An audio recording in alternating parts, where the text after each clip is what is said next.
Hey, is this thing on? Hello, and welcome back to my YouTube channel. You know, on this channel, we're all about personal growth. So if you're interested in that topic, definitely stick around. And today we're going to be focused on a goal setting technique called backward design. This is a super helpful method that you can use to design your dream life and create a roadmap that is going to help you be successful. So before we get into exactly how this technique works, let's talk a little bit about the more traditional approach to goal setting. Typically, we set goals and sometimes we just figure it out along the way. We kind of see what happens, but a lot of times with that type of goal setting and that mindset, then you're not able to actually have clarity, which is consistently pushing you in the direction that you need to go in order to achieve that goal. It often results in a lot of wasted time and a lot of frustration because you're feeling like you're not getting to that finish line as soon as you would like to. Well, that is exactly where backward design comes in. So with backward design, you are working backward, literally. You are identifying what that finish line looks like, that final goal first. Then you are filling in the steps that you're going to have to take in order to achieve that goal. If you've ever heard the term like start with the end in mind, that's basically very similar to the backward design approach. Because you have a clear vision for exactly what your goal is, then you can figure out exactly the steps that you're taking and how you are going to get there. So this helps you to prioritize what needs to get done, and it also helps you to understand a bit more about where you should be spending your most time and devoting most of your efforts. I promise if you use this technique, you're gonna feel a lot less overwhelmed and a lot less frustrated with the goal setting and reaching your goals process. I know on this channel we talk a lot about the 12-week year, which I think is super helpful because it's such a small amount of time, but it's also long enough for you to be able to get things accomplished and really feel like you are making progress toward where you want to be and seeing the success come from the work that you're putting in.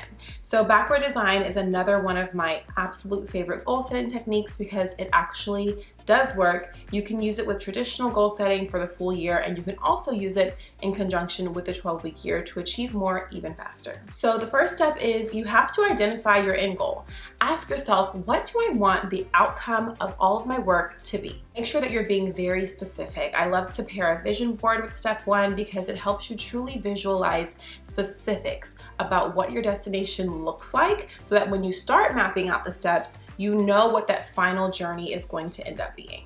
So make sure you choose something meaningful because once you start mapping out the steps and you know what that final destination looks like, that makes the journey even more special and even more sustainable. So now that you've identified the finish line, it's time to take it apart, break it down into smaller steps that are going to be more attainable. And I'm not saying smaller in the sense of that these are not necessarily major or impactful steps, but when you think about getting to a goal, it's not just from point A to point B.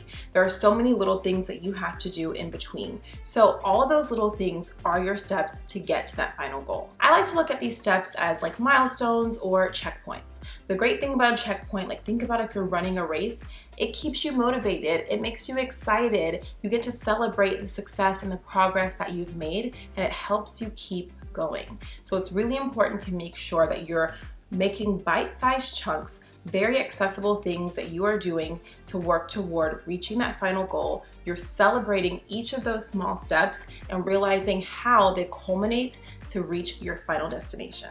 And step three is directly related to action. So if you have set this big goal, then you've broken it down into smaller steps. What are the actions that you are going to take to achieve each of those smaller steps that lead to achievement of that big goal? Think about specific skills, tasks, habits that you're going to need to adopt in order to reach that place. These are all building blocks. You've laid the foundation. Now you're doing the work, you're taking the action, you're building brick by brick to get to that growth, to go through that journey, to realize that it's a process. But remember, you're not taking bricks away. You're continually getting higher, building yourself up, and experiencing the excitement that comes from knowing that your big goal is right around the corner. And step four, with action, you have to have a schedule and you have to learn what to prioritize and what to focus on.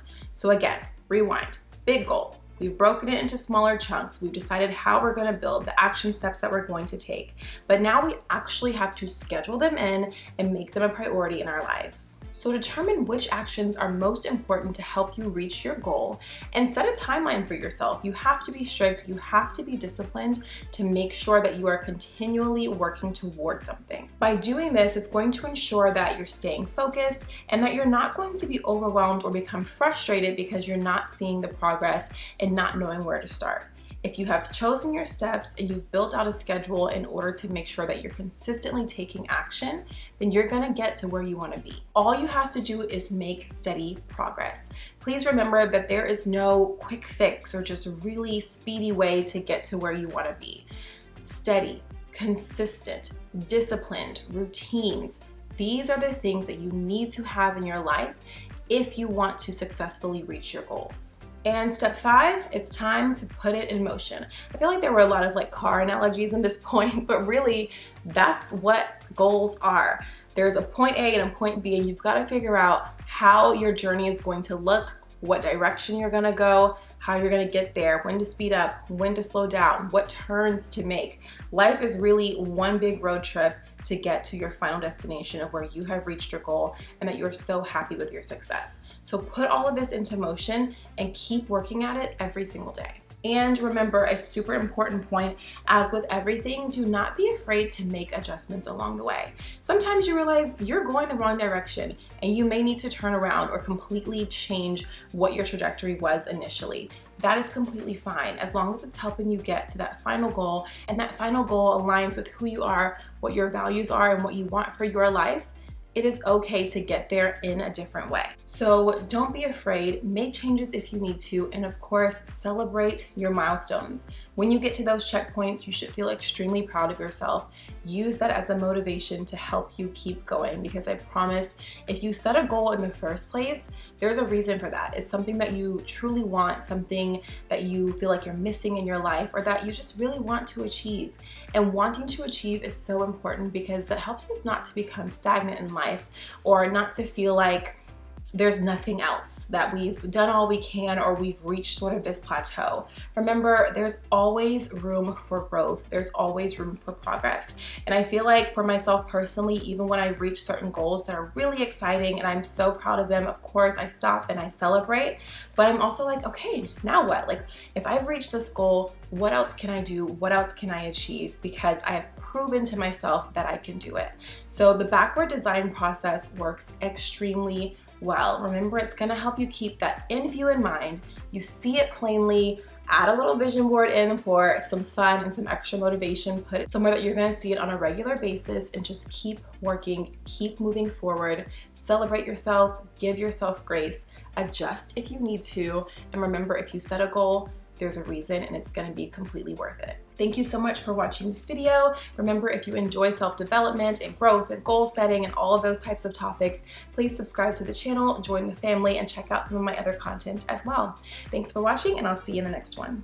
Please like, comment, and subscribe, and follow me on Instagram at Affirmations with Amber.